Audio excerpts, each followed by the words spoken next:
We travel a bunch out of the country and within the US, and we love having global entry. But I can also see how it may not be the perfect fit for everyone. In this video, I'm going to do a quick summary on what it is, how is it different from TSA PreCheck and Clear, what is the application and interview process like, and lastly, and very importantly, how do you get it for free for everyone in the family? Because yes, even the littlest travelers will need their own global entry membership.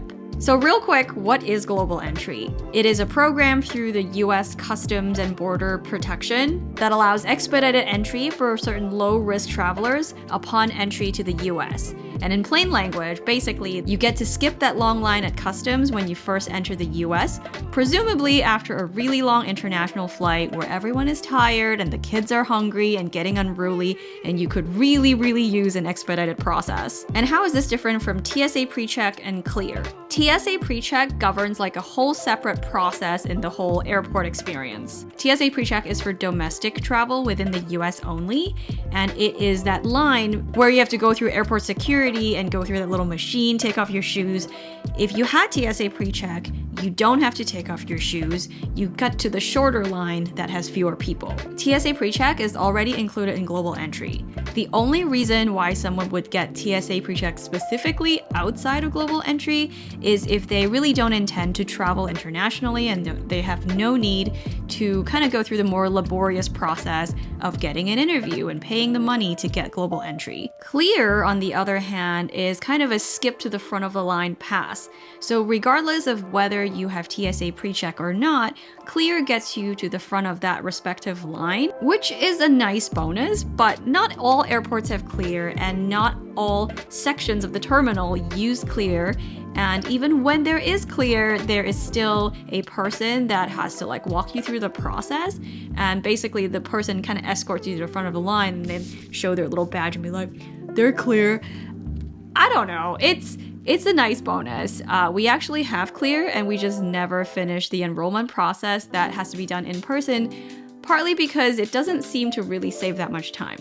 Nice to have, not essential in my opinion. Now that you know what Global Entry is, let's talk through the application process. The applications are done online. You will need separate email addresses to create separate accounts for different members of your household, and that includes all the babies and kids. After entering in your details and completing the payment online, you will then be given a conditional approval, which means you are now almost approved minus the interview step. At this point, there are two different methods to get an interview. The first option is the enrollment on arrival option, which basically means the next time you land in a US airport after an international flight, you can just walk into one of those enrollment centers and do a walk-in interview, if you will. We thought we would go with that option, and it sounded pretty convenient. You just show up, right? The problem was when we arrived in O'Hare, when everyone was already so exhausted, we got to the counter and they're like, yup, it'll be an hour wait for the 5 of you. And then I remembered, oh yeah, the whole point of Global Entry was to avoid this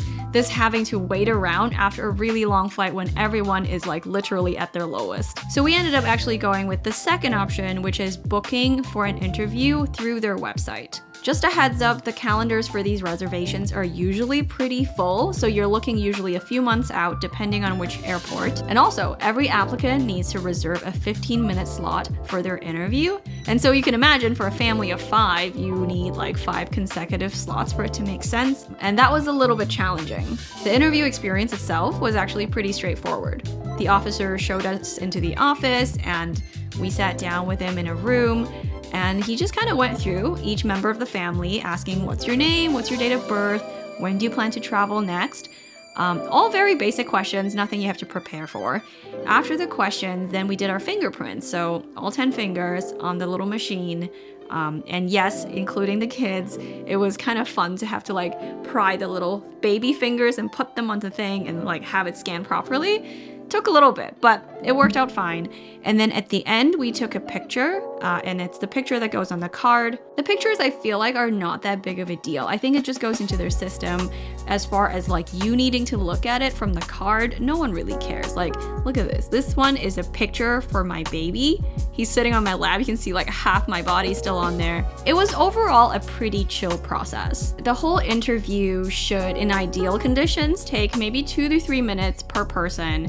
We took a little bit longer just because there were kids involved and for whatever reason, they really weren't having it. The first part, answering questions, talking with the officer, that was totally fine. But when it came time to take pictures, everything just kind of went down the drain. It might be the scariness of having a person in uniform and looking super serious, asking them questions, but the guy was actually really nice and conversational. So you never know with kids. I'd say just budget extra time. We were approved right away after the interview, and you can see that status updated on the website if this is something you need to use right away. We also got the physical card mailed to us a few weeks later, and it comes with a little sleeve just like this one. All in all, not at all a difficult process, and we've already gotten so much use out of it and will continue to have more use with global entry and the TSA pre-check element. I would highly recommend this to anyone who is planning to travel outside of the US, especially if you have kids and you are looking to expedite like the worst part of that journey